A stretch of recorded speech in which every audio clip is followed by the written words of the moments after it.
La protection de l'environnement et l'amélioration du cadre de vie de la ville d'Odiéné fait souvent l'actualité. D'autres en font leur chou gras sur les réseaux sociaux au point de mouvoir les âmes sensibles. La ville d'Odiéné est-elle sale? L'état des lieux est apprécié diversement. Cependant, une chose fait l'unanimité, des caniveaux sont engloutis ou bouchés par les ordures ménagères et déchets professionnels par endroits. L'hygiène publique et la salubrité des surfaces est et sera toujours un secteur d'activité primordial dans le développement du bien-être et de la qualité de vie de l'ensemble de la population. Elle est l'affaire de tous et non du ressort unique des collectivités locales. Elle représente donc pour nous tous une obligation à laquelle nous devons faire face. La population doit faire preuve de civisme en luttant contre la prolifération des déchets ménagers.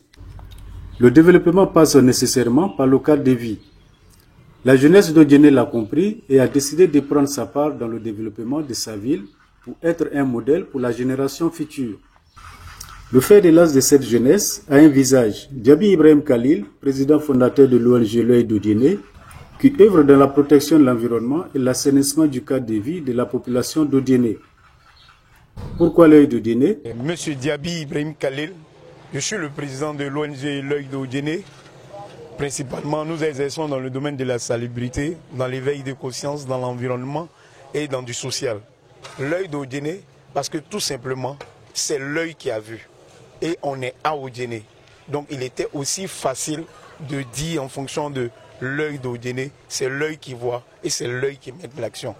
Nos objectifs, l'œil d'Odiéné, nous sommes venus à Odiéné. Comme vous le constatez, l'œil d'Odiéné, c'est l'œil qui voit et c'est l'œil qui agit. Donc nous sommes venus, en tant que fils d'Odiéné, en tant qu'Odiénéka, nous avons estimé à un moment donné de s'arrêter et de dire aujourd'hui c'est pas bon, mais qu'est-ce que je fais? Et c'est l'éveil de conscience. L'éco-citoyen, nous sommes levés comme des hommes consciencieux. Nous avons mené les mains nues, comme on le dit, rentrer dans les caniveaux. Ça c'était le départ. Au jour d'aujourd'hui, nos missions, comme vous le savez, le but, c'est de rendre Odiéné propre. Mais le premier constat qu'on a fait était un constat qui était un peu alarmant, de savoir qu'on retrouve un peu dans les rues des déchets sauvages, on retrouve un peu dans nos caniveaux. Et aujourd'hui, avec la problématique de la santé, parce que nous tous on sait que la propriété, ça va de la santé, l'œil d'Odiéné, ma modeste personne, a constaté qu'il y a des choses à améliorer. Et ce n'est pas totalement bien fait. Donc on a voulu humblement à notre niveau contribuer au développement qui est déjà lancé. Et aussi dire que tout ne peut pas venir de là-haut. Il faut aussi des populations qui prennent conscience que ce ne sont pas nos autorités qui jettent dans les rues. Et nous, on a notre part de responsabilité. Et le sachant, il faudra bien qu'on prenne des mesures. Et c'est ces mesures-là que nous sommes assignés en tant que ONG. Nous avons décidé de rendre chez nous propre. Parce qu'il faut le dire, Odiéné, c'est notre affaire. Odiéné, c'est chez nous. Et si chez nous est propre, nous serons en bonne santé. Le premier pas que nous avons mené, nous nous sommes dit, c'est Odiéné qui nous intéresse. Peut-être demain, on ira au-delà. Mais pour l'instant, c'est Odiéné.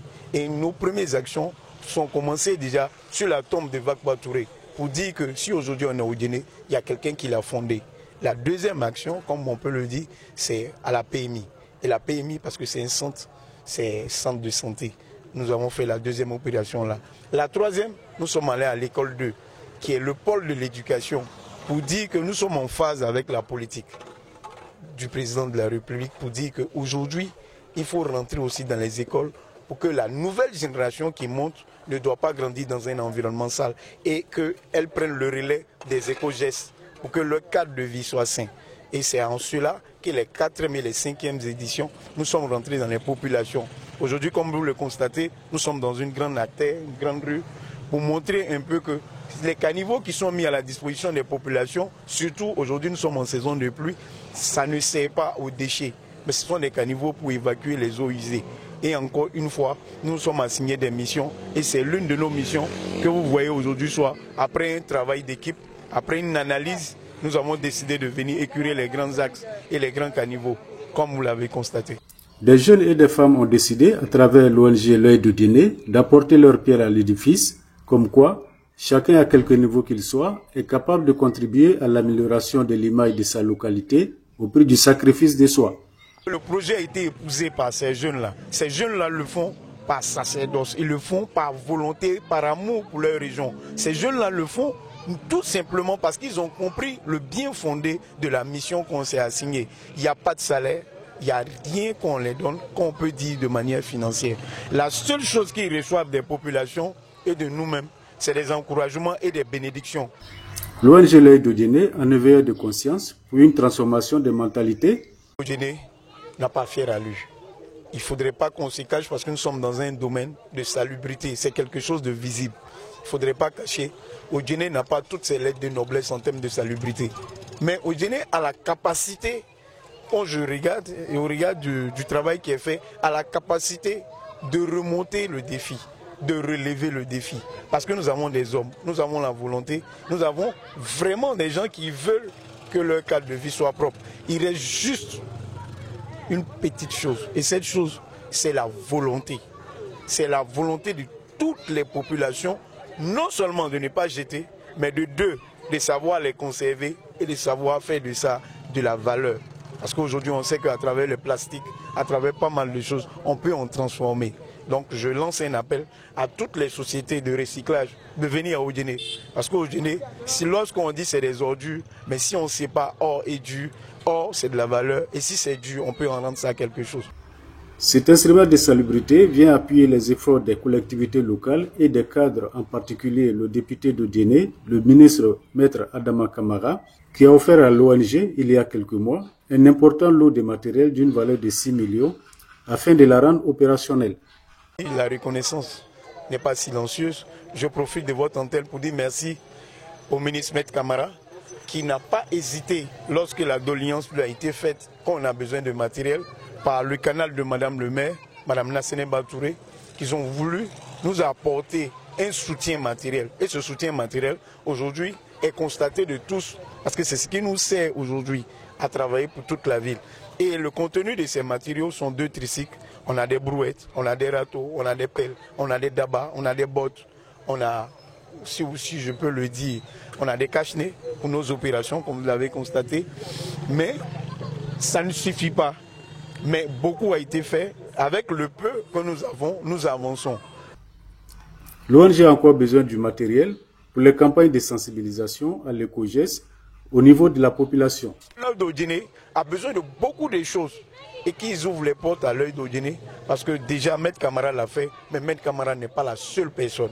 Il y a d'autres choses qui rentrent dans le domaine de la sensibilisation que nous souhaitons avoir, comme je pourrais dire des écrans géants. J'ai besoin de ça pour la sensibilisation parce qu'on veut travailler l'imagerie pour nos populations. Parce qu'à mi-parcours, on a constaté que la sensibilisation qui est faite, elle est faite de manière verbale. Mais cette sensibilisation de manière visuelle va apporter un plus dans l'éveil de conscience de nos populations. Pourquoi choisir la nuit pour ces opérations de salubrité?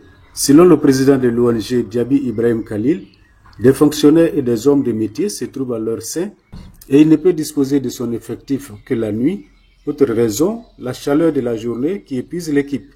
Généralement, à chaque sortie, comme souvent avec les occupations des uns et des autres, nous sommes souvent aux environs de 30 à 40 personnes. Souvent, nous montons jusqu'à 50 personnes lorsque c'est les week-ends. Mais quand c'est à mi-parcours, quand on est en pleine semaine, on se retrouve autour de 50, de 30, souvent 35 personnes.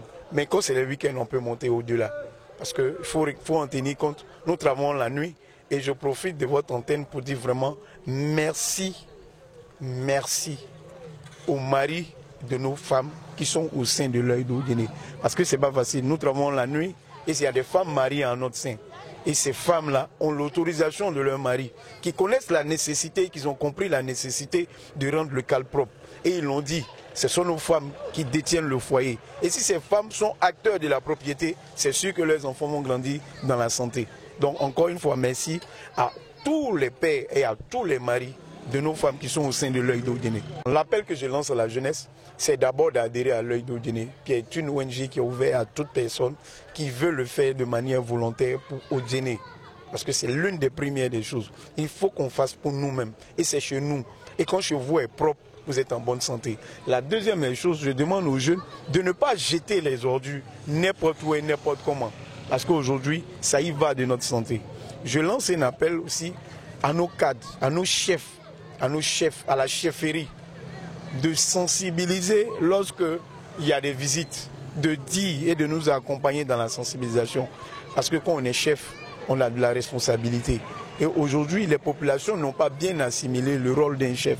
Le rôle d'un chef, c'est de prévenir. Mais lorsque c'est dit, c'est aussi de considérer l'action du chef. Je lance un appel à nos autorités que l'œuvre d'Odjéné a besoin de beaucoup de choses et qu'ils ouvrent les portes à l'œil d'Odjéné parce que déjà Maître Camara l'a fait, mais Maître Camara n'est pas la seule personne. Cet appel ne tombera pas dans les oreilles des sourds. Le peuple d'Odjéné sait se surpasser quand il le faut, d'où son slogan historique, Djarassa.